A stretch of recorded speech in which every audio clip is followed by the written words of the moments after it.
Okay, guys. Kwe, Dungok Wagilwell, Gliwes Nil, Justin Sappier, No Jayao, Wolostagug, Wuliwan, Xiao, Side, Giab. What I said in my language was, hello, how's everybody doing today? My name is Justin Sappier, and I come from the land of the beautiful, bountiful river. And I also thanked the Creator and everybody being here safe today. So to go on further than that, like I said, my name is Justin Sappier. I am a wood carver. I'm a traditional wood carver. I like boasting that because my pieces are hand done. I don't use any power tools at all. So when you see these pieces, I can get, well, would you guys rather me talk how I get into it, or you want to get right into how I do the art? You want to how I got into it? Yeah. Okay, because it's an interesting story too. I'm 46 right now, and about 5 years ago, I lost my grandmother, and she was everything to me for my language, for my traditions, and everything.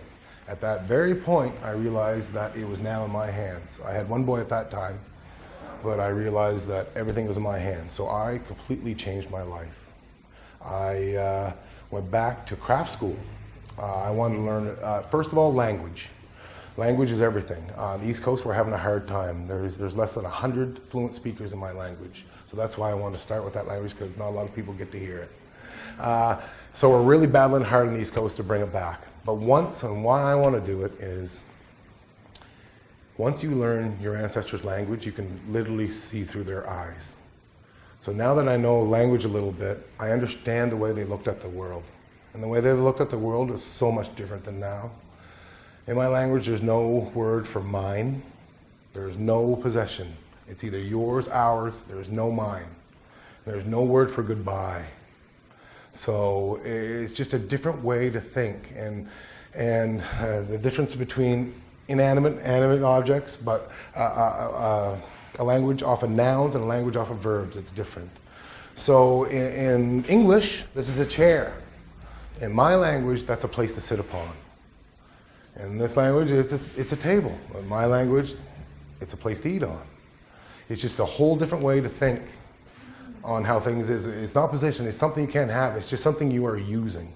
And when me doing this is what I want to do, is I want to realize that we're here for a short time, people, and you know what, we're just borrowing this from our kids and our grandkids and our great-grandkids. And something I'm really trying to bring back is something we do everything in our tribe it's called the 7th-generation rule. Every decision we make is for the 7th generation. It's not for me, it's not for my kids, not for my grandkids, it's for 7 generations down the road. And that is what I want to bring to the world, because we all have to think that way. We're going to take less, so that's why I'm into this. But once my grandmother passed, I realized in my own hands, so first it was language. I went and did that to teach my sons their language, and my wife, which is non-Indigenous, and she is getting to be a pretty good speaker. So yeah, I changed it up, I did that, and then I went to a craft college. There's one, I looked all across Canada, and there was nowhere to find somewhere that you could learn Indigenous crafts or art. So I went and I found a place, and lo and behold, it's right in my home city. It's in Fredericton, yeah. New Brunswick Craft College and Design has a program called Aboriginal Visual Arts. I come from I'm probably about I don't even know what generation basket maker. I come from a long line of basket makers. Ash baskets, they were everything. They were pack baskets, they were fancy baskets, they were everything. But I come from a long line of them. I was like, you know what, I'm gonna go be a basket maker. I'm gonna be a good one too. And I have a lot of relatives that do it. So I was like, okay.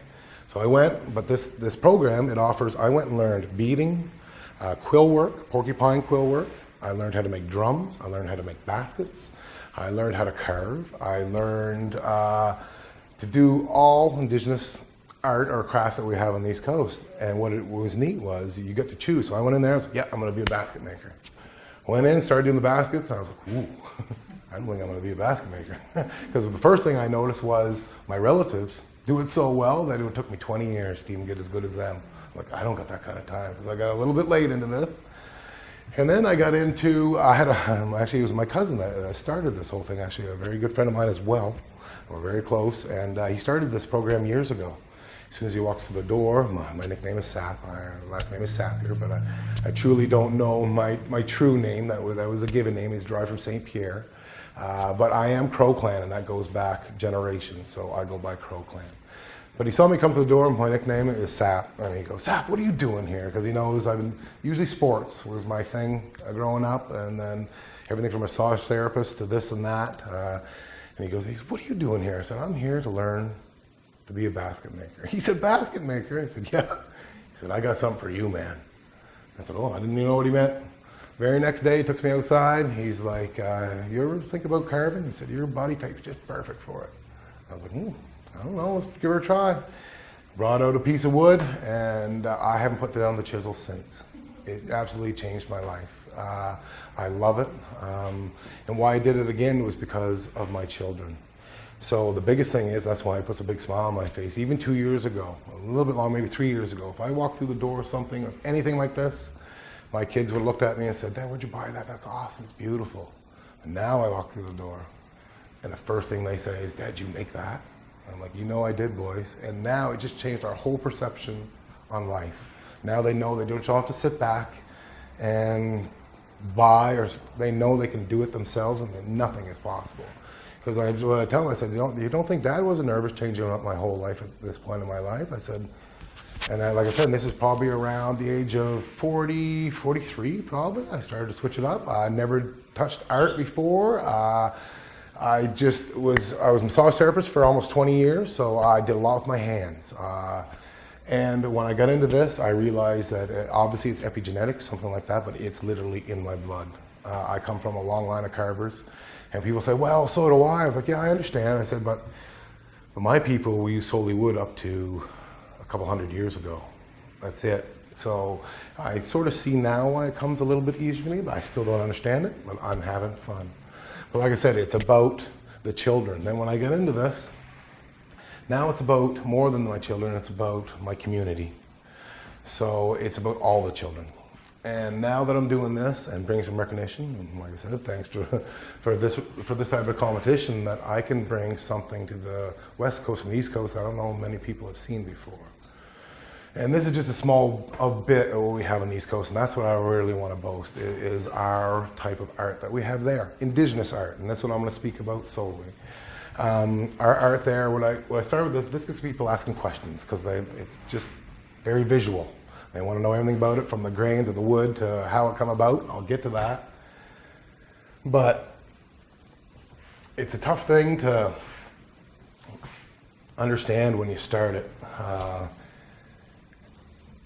When I start with a piece of wood, because a lot of people, it comes from one man solely. I'll get back to this as well. His name is Ned Bear. I don't know if anybody's heard of him. He's from the East Coast. He is a Wolastoqey and he is a Cree. He is a mix. And he took he studied mass from all around the world, probably close to 40 years ago. And he took all the mass around the world, and he basically designed his own style. And he's the guy that started 35 years ago in my area. So he's the one that's got it going. But he does a mask, and he does it a different way.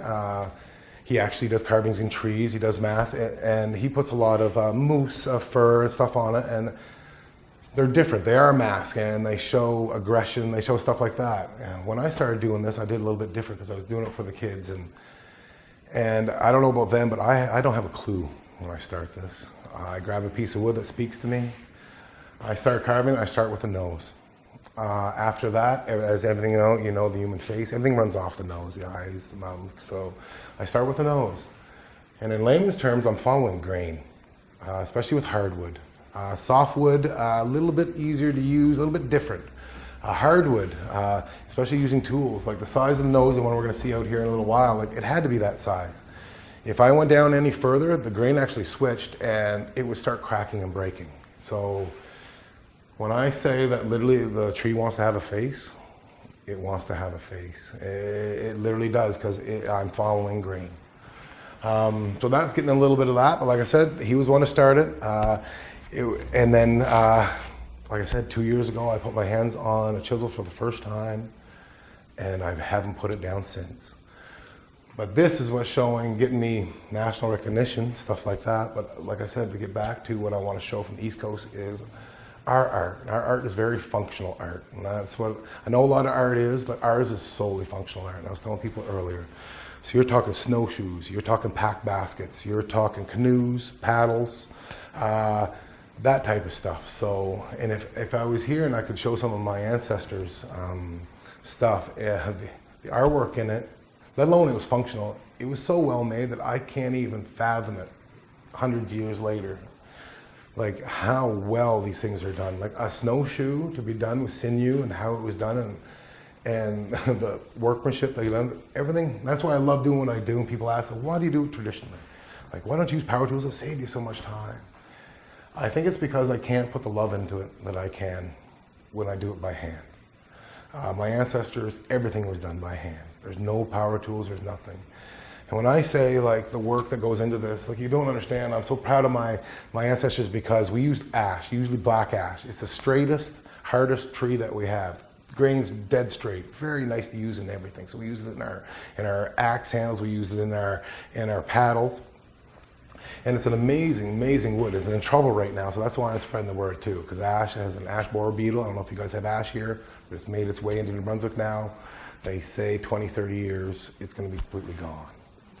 But what I mean is, it's so straight, so my people, originally, we'd build a fire around it, knock the tree down. We use fire for everything. We were talking about this earlier, but we use fire for everything. Knocking our trees down, making our forest nice. Some of the older stories I got, they'd burn out spots in the bottom of the forest, and I thought, oh, that's for the new growth. That's very smart, and things in the new growth, but that's how they do their hunting as well. They'd burn a small spot, the new growth would draw in the animals, they'd bring the animals to them. So everything I'm learning about my culture, they were so in tune with this earth, it just makes my heart flutter. And that's what I'm trying to show the pride of. So the ash, when they take down an ash tree, my people, they'd lay it down and they would get a hard, back then I don't know what they're using, now we use like a big axe, the back of an axe. And they literally pound it. And they pound it and pound it, they'll go down a line and down a line. And they'll go back and forth, and this will take days. And I don't even know how they did it. But after a while, in the middle, when you keep pounding it, it's going to be, all the layers are going to come apart, and it's going to become like a great big spaghetti noodle. You cut the ends, and they come off in beautiful pieces. But this is after days, and that's just to get it started. And then they start weaving, or start doing whatever they're going to make out of them. But the work, as I said, and that's why I think why I'm doing this, is the work they put into it. There was no spare in how much work was put into it. So that's what I love about the art, is every single piece you see in the museum, which has survived, is the work. I couldn't even fathom the amount of hours they put into these. Because even me just doing one of these, you're looking at probably close to 250 hours maybe, 225, 250 on this piece here maybe. And for them to actually like, because I was there for the cutting down of the tree, and I don't use any new trees either. These are all either blow down. This came from a hurricane that came through probably about 4 or 5 years ago, sat in a warehouse. What's good too is that I hear about a tree down, I'll go get it. How I preserve it is I let the bark do what it's supposed to do, keeps the moisture in. I'll put paraffin wax on the top and bottom. It'll keep for years. So I have pieces at my house, yes. I heard that beautiful trees get shattered and they're no good. Somebody told me that. That's true. That's a good point. But this is a butternut tree. This is a different tree than anybody's ever seen, especially over here. And that's why I use it. It's the most flexible tree. When I saw the first one actually be cut down, it literally bent to the ground before it snapped. It was so flexible. But that's why I use it. It's porous and flexible. And I'll get into it, why I choose this wood and why I'm using it. But I'll get into it. But that is why. It's a really good question. It's the most flexible tree we have on the East Coast. It's literally almost like a rubber tree. It's really neat tree. Yeah, it's so yeah, and yeah, like I said, to get back into how I got into this and why I did, and now the path that I'm on, it has changed everything. Like I said, first of all with my children, but my community, even back home. We come from the Wabanaki. We're a bunch of different communities. I come from one particular, the Woolastook, and we're only on the river. That's why I say the beautiful and bountiful river. Now it's called the St. John River. I don't know if you guys ever heard of it. But it's called the St. John River, but it's been called St. John River for the last 250 years, but it was the Woolastook for the documented 13,000 years before that. And we are the Woolastook. We are people of the beautiful Meltonville River.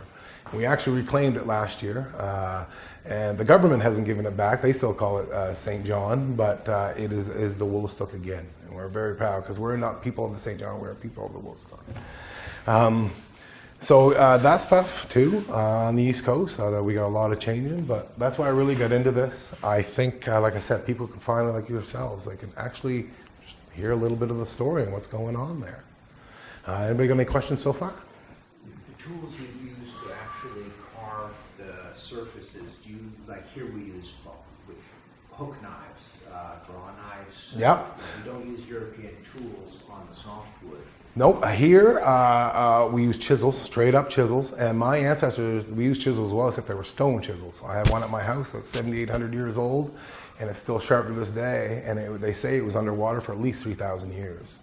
And they say it would have took months to make it, but yeah. And the stone that you're using for the chisel bits themselves? Right now? Yeah, we know the one you had found. Oh, yes. Found. What kind of rock is it? Do you know? You know what? I don't know if it was a type of granite or aggregate. I can't remember. I actually, when I got these, it's a neat thing. The place I moved into, a friend of mine that we rented the place from come to the door and said, my father passed away. He'd been collecting these for 40 years, and she doesn't know what to do with them. My mom's going to throw them in the garbage. And it was a box full of, he combed the river for 40 years, and he found stone tools. Everything from hatchets to, they say, the nicest gouge they've ever seen, to a couple that they don't even know. There's one, they did a study on it for 3 weeks. They come up, they thought maybe it was a weight for a fishing line, but it's a stone with a perfect hole through it that was done by hand, and they said it would have taken almost a year to do. So I don't think somebody's going to make that a weight. I think it was more to be worn, maybe by a chieftain or whatnot. What I'm also proud about my people is that we are matriarchal, and we're bringing that back. The grandmothers make the decisions where I come from. So, and me advocating that, more of that, I think the world would be a better place. It's just mine if the grandmothers were making the decisions. So we get back to that now, and we can show the world, as long as we do it ourselves, we show the world that, like, you know what, this is how it's supposed to be done. So I'm really proud of that as well. That's why my grandmother was everything to me. She was a pinnacle of our family. She had 15 kids. I have 65 first cousins. Yeah, my dad decides to have one kid. Because he was one of the older ones, so he actually raised quite a few of them. So yeah. So it is, like I said, bringing pride and a little bit. Now, yeah, you want to get into the artwork. Any more questions? Yes, Ron. Well, maybe this is for when we look at the piece more. Yes. But, so this particular piece, you said that the wood, to a large extent, determined the shape and stuff. Can you talk more about how you came to It does. type of figure that you used or face that you used? Well, on this one, not really, but usually now, since other pieces, like the piece I just finished, it just had a bump in the front. So the nose, and like I said, the grain as well, the grain had to agree with me, but there was obviously already a bump there that I could get more depth in the nose. So in layman's terms, you can look at the wood and just use the parts of it, because it's a full log, right? So I'll get into it. How I start is it's a straight up log. I use, I don't know how many butternut ones I probably have 8, 9 maybe finished right now, working on the 10th right now. And I start with butternut. It's the most, when we go out and look, you'll be able to explain more, but it's the most beautiful wood we have in the East Coast. My people didn't use it as much, the wood itself, we were more ash. But the butternut itself, my people relied on. It is the most nutritious nut in the East Coast by far. It's a squirrel's #1 nut. You cannot keep it around. You better lock it down, because even when you're drying them, they will break into whatever they can to get these. And they're amazing. The highest in fats, the highest in vitamins. People call it a white walnut as well, but it is not a white walnut. It is butternut. It comes from the East Coast, like I said, usually on the islands. So the river has a bunch of islands in the middle, and they're full of the butternut. Now they're saying that my people actually brought them there. So yes, so they planted them themselves. So we're finding, because the butternut as well, that's why I'm using it, most beautiful wood we have. It only has probably about 30 years left. It has a canker, and it's getting decimated. We have 2 different varieties. We have a Japanese variety, and we have an indigenous variety. The indigenous variety is showing resilience, but it is still getting massacred. And there's nothing, as she was asked before, can you replant, can you burn? There's nothing we have found yet that is taking this canker away. It is imprinted in the seeds, so they don't know what's going on. The other problem is, even more so to us on the East Coast, to the nation, indeed, is the ash borer beetle. This beetle has made its presence, like I said earlier, in New Brunswick this year. We do 90% of our art and our crafts out of this tree, and the nation is very worried. We don't know what to do. It absolutely decimated Ontario. It came from the Great Lakes, decimated Ontario, decimated Quebec. Totally wiped out their ash. They have none left. We were a stronghold. Now what's happened is, because we're not educated enough, people started bringing in their own firewood from Ontario and Quebec. And yes, it spread like wildfire. Just this year, it came into 3 communities, and it will not leave now. There's inoculation that's going on. Too expensive, doesn't work. They actually inoculate it, and it'll work for like 10 years, and the bug will just come back.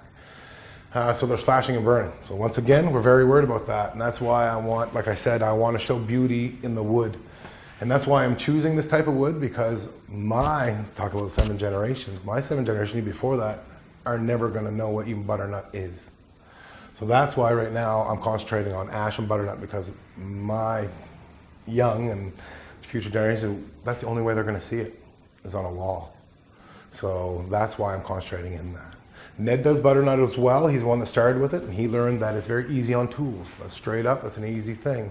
If I was using an oak or an ash or another type of tree, I'd be sharpening probably a couple times a day. When I use butternut, I can go days without sharpening. Yes, it works very, very well. And for tools, I use straight up chisels, just metal chisels and a mallet. And that's all, and sandpaper, hand sandpaper. This one, actually, the thing said it was to 3,000, but it's actually hand sanded to 7,000. I get into automotive sanding paper. It's almost like a buff. But it takes the well too. I do 7 coats of linseed oil on it. I started with the rule of 6, but now I'm in the rule of 7 because we love 7. So first day, 7th month. Anyway, we keep going as much as we can. And you can see that the linseed oil, it brings out the natural beauty. First couple I did, I used like a varathane or something like that, and that's just not who I am. I don't like the smell of it. I don't like anything about it. The can of it, nothing. So I went to linseed very quick, and the beauty that it brings out, and the grain of the wood, because that's what we'll go look after. The grain of the wood is second to none. I don't know about out here, out west. I'm new to here. I don't know what kind of grain you have in your wood here, but there on the East Coast, it is second to none. It's beautiful stuff to work with. So I'll take a piece. It'll be a full log. It'll be a full log. I'll take probably, I've been playing with this lately. My teachers took about half off. That's another thing I want to explain too. My teachers, they do mass. A lot of them are done ceremoniously. So you put them on and you go to that other world and you do your thing. I do tree spirits. I switched because I don't have a clue what I'm doing. I start with the nose, and it's literally the face of the tree. So that's a bit different too. I don't necessarily do math. I'm changing that up. I actually carve tree spirits. This one in particular, like I said, I'll start with a log. I've been playing with depth. So this one I probably took about the back third. I scored across the top, put a wedge in, bang, comes right off nice and clean. Now that front part, if you could imagine it down, the nose. So everything is depth. So you're going to see the log is here. I've already taken the back part of the log off, and then all you're working with depth. So as you can see, my nose is the highest, and then is it my forehead, or is it my chin, or what's next? My forehead? I should know that, but anyway. Trust me, I'm either taking pictures or looking in the mirror, or people told me this too. Now I'm just staring at people's faces like, oh, because every face is different. So that's what's so neat about this. Like every face is different features, and so it's just. Everyone I do always reminds me of somebody. Like I did one, the last one I did, it has an absolutely huge nose. I'm of the Crow clan, so it is of the Crow clan. So it was a huge nose, but that's what I wanted to see. The piece, you literally, this one I want to see, so you're walking down the hallway, usually you see them face on, they're usually up on a wall. But usually, this one I want to see from down to the side, and all you see is a big, huge beak, and people just like, yeah. So, and it shows grain. In the nose alone, the piece I just finished, it has 21 years in the nose alone. Because you can count grain, right? And this one out here probably has close to 10, 12 years. But yes, back to your question, how it starts is literally, I start with the nose. Like I said earlier, I start with the nose, and the grain tells me how big I can go with the nose or what can happen with the nose. And then once I finish with the nose, like the grain doesn't go anymore, I'm going to start going against grain. It stops there. And then everything starts running in from the nose. The eyes, the forehead.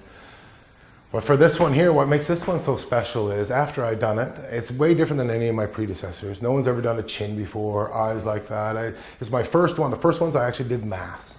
Literally, they were big, but they were mass. There were holes in them, and the mouths were open, stuff like that. This is my first one. This literally, it was a tree spirit. When I did it, like I said, they wanted to have a chin. I'm like, you putting a chin on that? I'm like, yeah. I'm like, I don't know why, but yeah.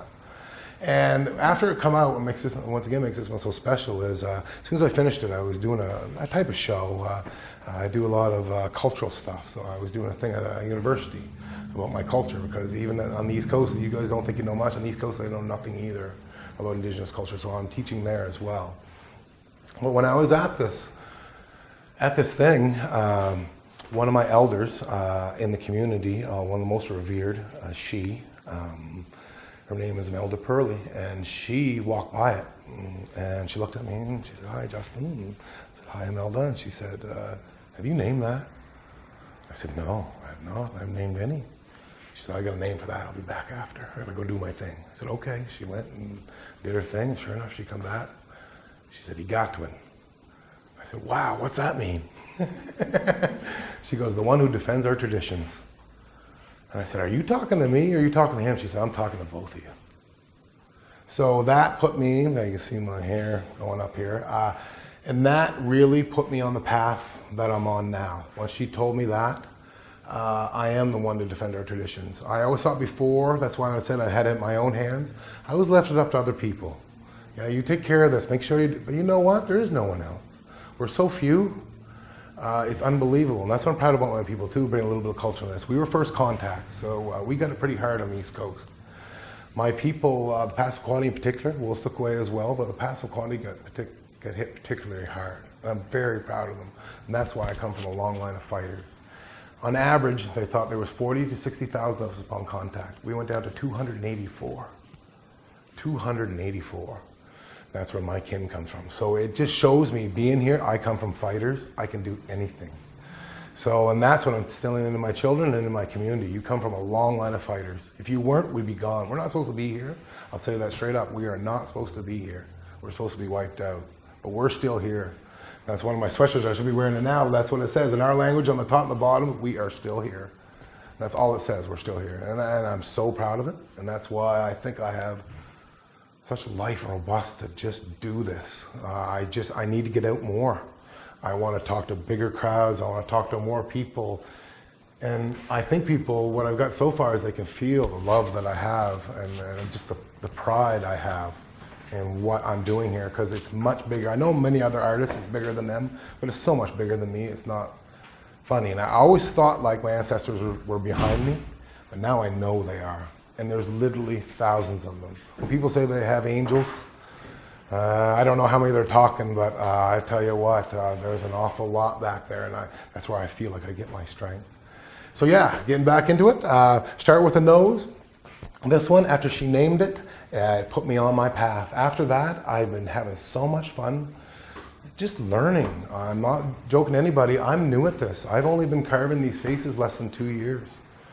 So yeah, but I do love this. Isn't like I also like I traditionally do paddles, so I'll use a shaving horse. I don't know if you guys have ever seen one of those. Yes, and like you were talking, a draw knife. Yeah, shaving horse and a draw knife, and everything's done like that. Because when I sit in one of those things, going back to ancestors again, I feel like it's epigenetics. I've done this so many times before. It's just like wow, like I belong here, and things just come out. And like I said, and being pride of, like I said. That's why I'd like to have a paddle here as well, because it just shows where I'm from. And the paddle shows what type of water I was in, what type of tribe I was in. So like I said, I want to educate the world on East Coast art, and I do believe this is the way. And they all come out like that. I start with the nose, that's it. Everything after that, like one of the ones, and I always, this is the Igatuan, I have the one who smiles, in my language as well. The one who watches over, the one I just finished, the big nose, the bird type one, the one who watches over. Eyes are wide open and just bird type.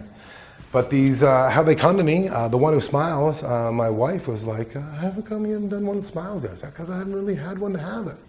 And the one I was working on right then, sure enough, it was really wide and it had really big cheeks already, so it just made an easy smile because it popped up the cheeks. So I did one, and the smile turned out great. So I don't know what happens there. I don't know if they're speaking through her. I just, or my children, like a couple of the new ones, like that I'm working on now, or even I'm just putting into the works. I hadn't even thought of them because you just let them do it. My child, like, they love carving too, and that's the best part. When I'm sitting there carving it, I actually got to try to keep it away from them because they just want to jump up on it and carve the whole time.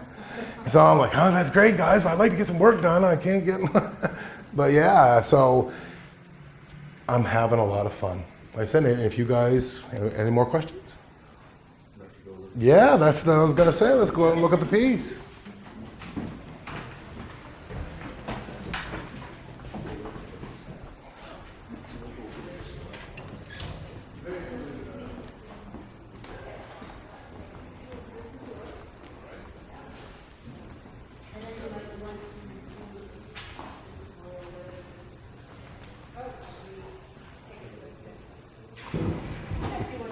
My teacher's like, do not do this piece. I'm like, why? That knot's going to ruin you. I'm like, what do you mean? He said, you don't know what it's going to do. It's too unproductible. And then I do it, and it's the most beautiful part of the piece. Yeah, I have a friend who's a wood turner who sells at the market here, Bob McKay, and he's been doing it for many years as well. And he looks for knots and irregularities in all the wood, and then he builds the piece around it. You know, I try to spalt this stuff too, but butternut is so, it doesn't even spalt. It's the neatest wood. Like I took a piece wet and I put it by a heater and left it there for months and tried to get it to rot, and it would not rot. It's an amazing wood. Just tell me when you're, butternut. So you're saying it's like a white walnut? But People call it a white walnut, but it is not. it's like a walnut? No, it doesn't. It's longer and it's got like edges and it's about this big. It's a different shape. Yes, butternut. Yes. I all set. Took the shells for the eyes. Sorry? Are these the actual shell? That is carved out. That is just wood that I've carved out. I didn't know what to do with the eyes, and it told me to do that. So so this is butternut. Like I said, when I start carving, I start with the nose. I come down about this far, and I knew the grain was starting to change on me, so the cheeks popped out. Once again, the wood is, once you put the oil to it, the wood is second to none. The grain, we can go here probably 1, 2, 3, 4, 5, 6, 7. Oh yeah, there's probably close to 25, 30 years in the nose growth alone. But yes, and you can see from the back, a lot of people ask me, well, why don't you do anything with the back? The back, if you come around and look at this, and this is what I like, is usually you don't get to see it on the walls. This shows where it came from. This is literally, you're seeing me knock the wood right there, and that's why I leave it like that. If somebody actually picks it up, they're like, because I do it from the front, and I do so much sanding on it, people think it's almost commercial. use a half-inch chisel mostly? Mostly. If I can get bigger, I'm getting some made right now because I want to really start moving some wood. But yes, if I can get 3/4, but yeah, you're looking at it usually about a 1/2 inch. To move my wood, it's usually a gouge. Other than that, I'm using a fishtail. Did you submit this as a sculpture or to be on the wall?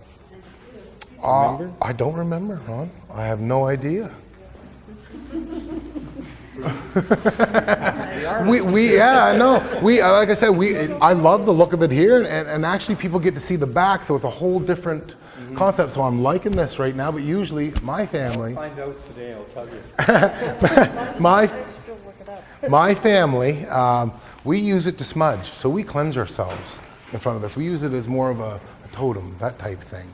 And that's why you'll see a lot of them are scary and stuff. Mine, I want it to be inviting, and I'm glad it come out that way. But that's what I want. My kids are comfortable around it. They enjoy it a lot. Like I said, we do a lot of smudging. We do a lot of cleansing. I don't know if they do here on the East Coast. Is there a lot of cleansing here? Yes. Yeah, we use our 4 basic medicines, but the strongest one usually we use is sage. Probably the same thing here on the West Coast. But we do a lot on this. Now this one, like I said, this one was sanded to 7,000 grit. You're looking at probably 225, 250 hours of carving it.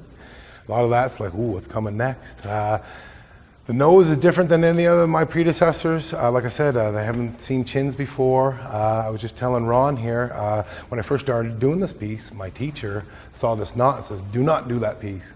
Do not do that piece, he says here. He says, a knot is so unpredictable that you could have a knock and it could be just the whole thing. And I said, challenge accepted.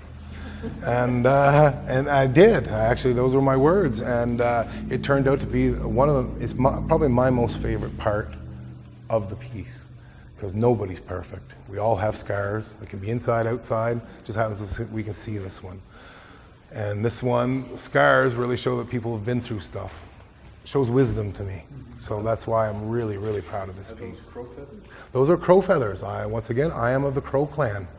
So this is my little piece of my clan in here. A lot of my artwork, you're going to see crow something in it. Crow feet, crow feathers. A lot of my, that is sinew. That is artificial sinew, though. Usually we would use sinew for everything. Hard to get these days, but that is artificial sinew. It is so strong, woven. We use it on everything. But that's what I use for that. I had no idea for a long time. This is the only one right now that I have that is adorned. The rest of them, I do such a hard work on the wood itself to bring out the beauty of the wood. I don't want to cover up an iota of it. So none of them have anything on it other than this one. This is the only one that has hair or anything on it. So a lot of my predecessors, they'd have things on it. They'd have like full, anything from wreaths to hair to, but they put eyebrows on. But like I said, I am so in love with the wood, and we need to be reminded. Just an architectural question. Yes. What about your matrilineal? You said you were a matrilineal. Yes, matriarchal. How about the ladies? Do you carve the women? I most certainly do, but I'll tell you what, to carve a woman's face or a man's face is really tough. There's not really a difference. It's more the adornment I'm finding. If I wanted to put something on that looked like, because it's on there, a lot of people say male, whatever, but if I want to put more adornment, it could be female. So in between, that it was named by one of my matriarchal leaders just makes it that much special, because it doesn't matter who it is, it's just that they're defending, they're doing their job. So that's what I'm so proud about. But yes, trust me, a couple of them I've tried out, started female, and they ended up somewhere in the middle. When you started with it, how long was it since the tree was cut down or the branch was cut down till you started work on it? I was saying that earlier. This one? Sorry, I missed No that. worries. No, it's easy. It came down, I bet you, close to 5 years ago. And how I keep them, once you come across butternut, you're like, ooh. If I let the bark do what it's supposed to do on the log. I take paraffin wax on the top and bottom, keep for years. There's pieces in there that have been there almost 7 years. Trying to make them spalt, trying to make them a little bit nicer and see what colors I can get, stuff like that. But butternut is such an amazing wood, it does not even spalt. What is spalt mean? Rot. Okay. So a lot of carvers now, what they'll take is like a piece of cedar, something like that, and they'll make it wet and they'll put it near heat, and it'll just, like, spores will get into it and it'll leave purples and greens and Colors. yes, colors. So I can do that to other ones, but butternut will not allow me. It is a very neat species. It actually kills all the other trees around it. When you find a butternut, it won't even let other species live around it for about 20 feet. It kills everything other than other butternuts, and it'll even take them down. Where is it? East Coast, my people, we relied on it, more on the nut. There's two different varieties. Some people call it a white walnut, but it is not a white walnut. It is a butternut. We have an indigenous variety and a Japanese variety. They're both in trouble. The Japanese variety is going out fast. We have a canker. It's only got about 30 years left. My people used it. We're learning now that they thought they actually brought it to the area for the nuts. My people, we didn't use the wood that much. We're more ash or more stuff like that. The butternut, not so much. It wasn't necessarily, I don't know if it was strong enough and that's why now, my ancestors, if they saw me with one of these, my ancestors, they'd be like, that's nice, but they were nomadic, so that probably would have went in a fire. We didn't do stuff like this. We did some smaller stuff, but like I said, we were nomadic, so it had to save their lives. So that's why it was light, they had to carry it. And that's why, like I said, this is a gateway for me to get into the real art that comes from my area. But that's what I come from a long line of master carvers, straight up. How big was this log around? You're looking at probably about that big and probably about that high. And you can imagine if I take it down, that's how the face comes out. The log is round here. If you can imagine this face down, facing that way, I take the back part of the log off where you can see here that it was split right off the back. And what's different about this type of stuff too, is you'll see a lot of wood art cracks. You'll notice these have very few cracks in it, if none at all. There's a few up here at the top. That's because of the drying process. This is a secret. Not really that much secret, but what I do is you can see the pith. So this is the very middle of the tree. The pith is what holds all the moisture. And that's what's going to expand and shrink. So that's what's going to make your stuff crack. So the first thing is I take off the back and I go in after that pith and I get it out of there. And then now this one probably took about 6 months to dry in and out of the bag. Slowly. You dry it too fast, you know what happens to wood. Cracks again. So this piece has been coming to life for a long time. And so that's why you see the hauled out back. But literally it's just a wrap around with the middle taken out of the tree. So when I say literally, it's the face of the tree. It literally is. I'm curious too, are these stems that would have been coming out of the tree, the circles? That is actually, you're seeing depth is what you're seeing. Those are just straight up, that's grain, and then I'm going in more depth here. It's just, that's what people ask, like, how did you get some of my newer ones, they're really like, the grain follows the face, but it's all depth. It's just all grain. I know people ask me, like, how did you put those rings in there? But it's wood. It's all grain. So it's just different levels. You can see this is the highest point, and you can see it starting to go down from here. Same thing here. You can see this is the very outside of the tree right here, the highest point, and then it starts getting deeper from there. That's where the rings are. And you use gouges to take the back out rather than I most certainly do. You don't use an adze? I don't what? You don't use adzes? No. Well, I'll tell you what, Nads, I can a little bit, and I have a little bit. I just like knocking. I call it knocking, and I like using chisels. I get a couple big chisels and do it, but an adze, very good. Especially when you're talking depth. So if I got an adze, and I already got my depth of my nose, and I wanted to get some depth here, you know it. Adze take that right off. One of my teachers, he solely does it. And I'll probably do it more because his speed, he moves a lot of wood with that. And you make your tools? Yes, some tools I'm getting made now because I want them the way I want them. I want them to move the wood. Like there's gouges out there that are not big enough for me, so I'm getting them made. And yes, I've got into stone. I've recently got into stone. I'm having fun with that because the thing is, like I said, I wanted to teach generations coming. Wood, it's beautiful. People want to see it. We're not going to see it, but it always can be burnt. Something can happen to it. But stone's going to be there for a long time. So I think that might be one of the next things. Yeah. And I'm having fun. Any more questions? When something's carved, do you have to worry about cracking or dampness? Most certainly. Like I said, the drying process is where I'm watching it like a hawk. So even in this space? And now that it's been done, this is cured. This is good to go. Okay. Oh yes, no. But up to that point and not cured, if I would have trapped some moisture in this, and yes, it could have had crack at any point. But no, that's why it took me at least 6 months to dry it. But now it is cured and it's ready to go and go anywhere. And basically, if it loses its sheen, it's just to reapply a little bit more linseed oil and it's good to go. Is it sealed? Is it sealed? You said it It's linseed oil, yep. That's all. That's it. That's it. The boiled linseed oil roll. Yep, double boiled linseed oil. Exactly. But you don't use a solvent for this linseed oil? No, turpentine, no, anything. no. It's just Pure linseed oil. I want to be able to eat it. Yeah, I want to be able to survive. No, that's why. Like I said, it's nothing brings out the natural beauty other than natural oils. And I've been playing with a bunch of different ones, but linseed, it's called bringing it to life. My predecessor, I wish I could do it here for you guys, because when you see it, when I got it sanded down, and when you put the oil on it, it is magical. Like it literally comes to life. Wipe it on with a rag. Yes. Paint it on. No, it goes on with a rag. No, it goes on with a rag. Yep, straight up rag. Probably one of my old T-shirts. But yeah, and the more you get on it, like I said, this one hasn't had the 7-year one yet, but it's already had a few coats already, and every time you put it on, it makes it pop even more. Are you concerned about that not having the linseed oil, like the moisture might get in there? I am not. It is cured quite well. There's mass that I've seen done the same way. They've been sitting for 30 years and they're still the exact same. I am not. I haven't gotten into it yet to get the meters to see how much moisture is in there, but just by feel, by weight, it's cured. It's ready to go. Yeah. And if somebody wanted something like this for outdoors, that's when I get into maybe a varathane and do like an outdoor varathane, do both sides, and it won't take but what is more beautiful about this piece and the piece I do and why I do butternut is that butternut oxidizes as it goes. So this is going to get darker and darker and darker year after year. And it's going to be almost like a mahogany here in about 10, 20 years. It's going to be, but you're going to see all the grain. So these get prettier, literally prettier year by year.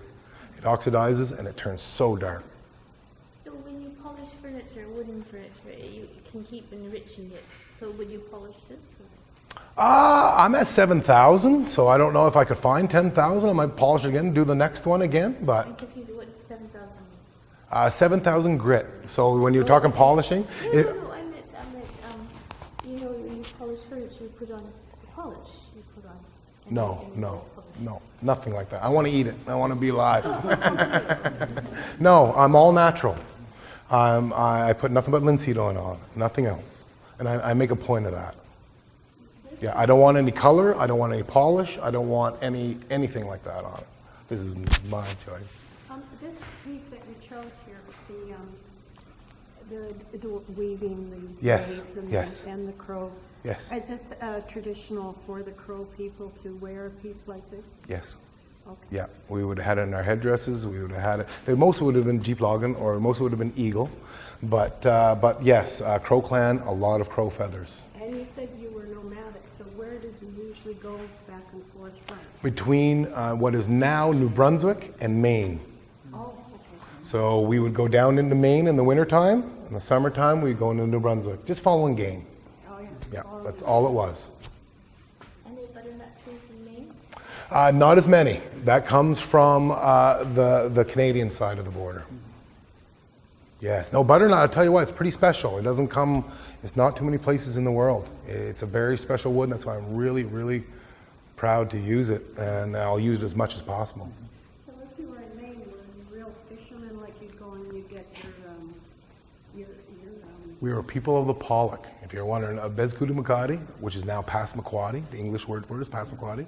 Bezkudumakati means people of the Pollock. We were Pollock spears. So yes, we hunted walrus and pollock, and that's why it reminds me a lot of here. We were on the ocean as well, especially my Passamaquoddy heritage. The Wolastoqey is totally different. They're the river people, and they're only on one river in the whole wide world. That's it, just on one river. There's 6 reservations on there, and they're all Wolastoqey, or Maliseet is what they're called, an English word. The Maliseet actually means slow talker. Another tribe called us that. But we wanted to hear us really well, so we did it slow. Did you have a lot of good lobster? Yes, we have the best lobster in the world. Bay of Fundy, we have the best lobster in the world. I'm learning some new stuff about my culture, especially the Passamaquoddy. Have you guys ever heard of a shell midden? Well, we've been discovering, because the water, now they're lower, but we've been discovering a lot of shell middens lately. And a shell midden is, my people would have a homestead, and what they do is, we're trying to find out what it was good for, but they would eat their shellfish. They'd have a home right on the water. And they'd eat shellfish, and they'd throw the shellfish outside of their doorway. And they did this for, one spot I'm looking at right now is almost 4,000 years straight. It's 30 feet deep of shells. It's a hole you got to get down into things. So they think for 3,000 years the same group of people kept going back there and doing the same thing and over. But what we're finding out now, these shell middens are literally as high as this, is every bit as big as this room, if not bigger, and it's total shells. And we're seeing stratification layers of what was going on. I've seen shells now that are massive down at the bottom. It's neat to see what they were eating. They used it as burial stuff. In the wintertime, you couldn't bury your dead or anything like that, so they used it as that. So we're finding out more about our culture all the time. But these shell middens are very important, and we're finding thousands of them. The coasts are literally covered with them. It's because the water has gone up and they're under the water. There's a lot still that are above, but so we're learning stuff right now that is just so exciting. It's unbelievable. Yeah, any other questions? One question. Since you've been on the coast, have you found another wood that you like here? I tell you what, I've seen a lot of wood I like, just looking at your guys' trees, stuff like that, but I have not. That's my next step. Where I come from, I've reached the pinnacle as in master carvers. I know out here we get a bit more, so my thing is going around the world. I don't care if it's New Zealand, where it is, but it's my turn. Like I said, I'm new at this.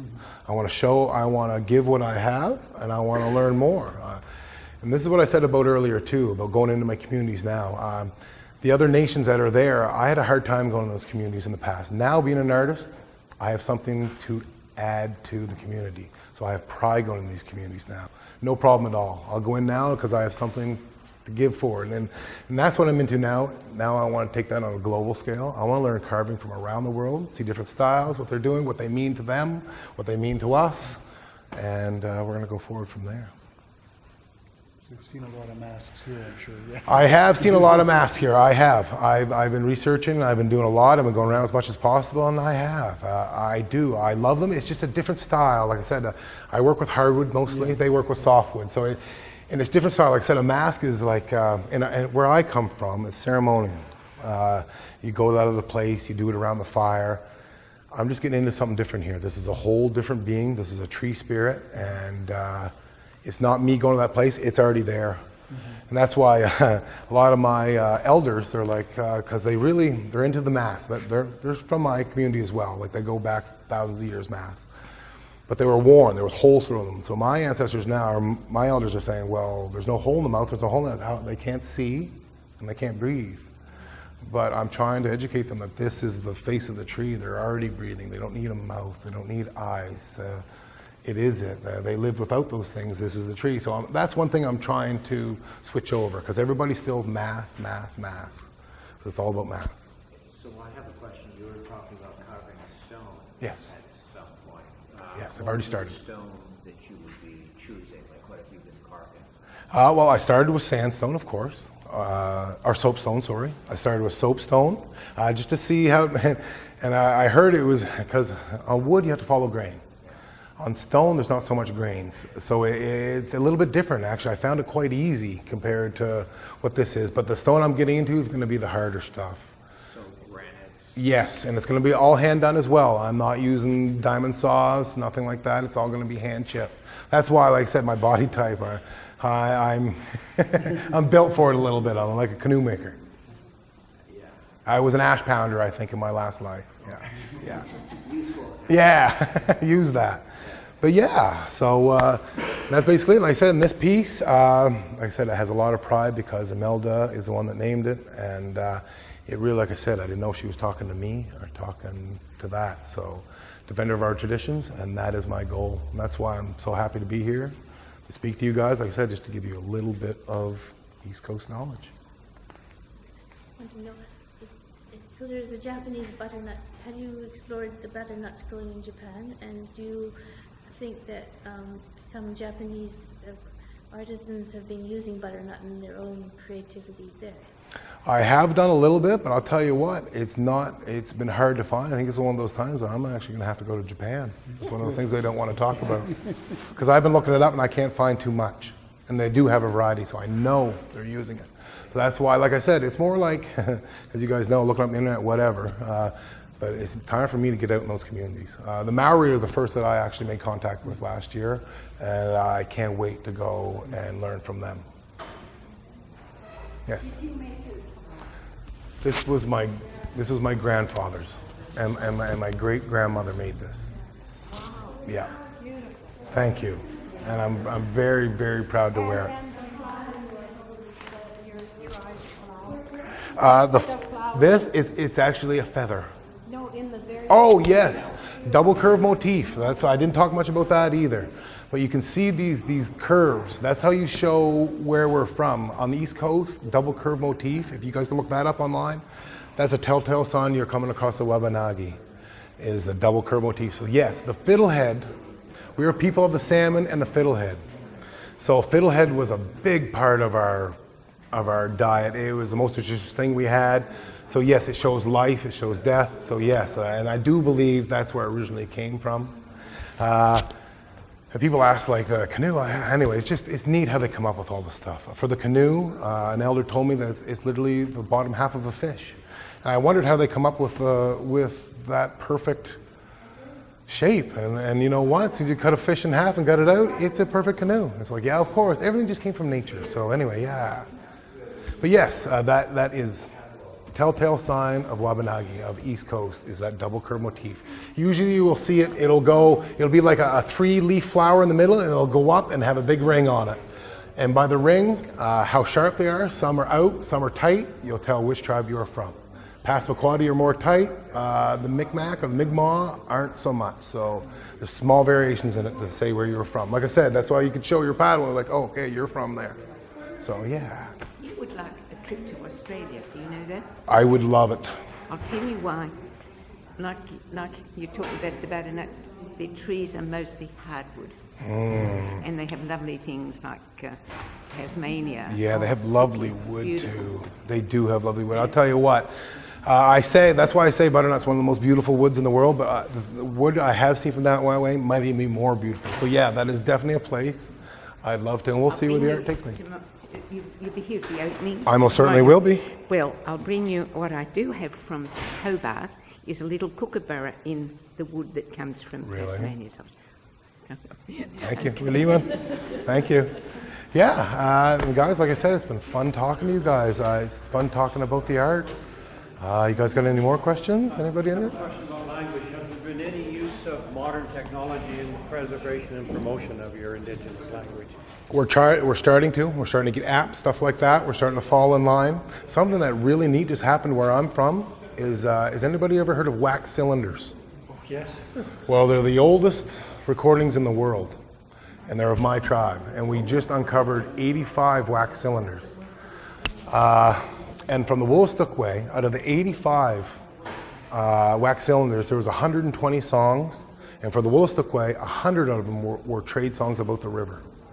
So out of 120 songs, 100 of them were about the river. So that's how integral the river was to our people. That's why it's a beautiful, bountiful river. But these wax cylinders are coming out now, and they're giving language. One man took it on himself to do this all by himself back 150 years ago, I think it was, 130, maybe. Yeah. Yeah, well, and has anybody heard of Jeremy Dutcher by chance?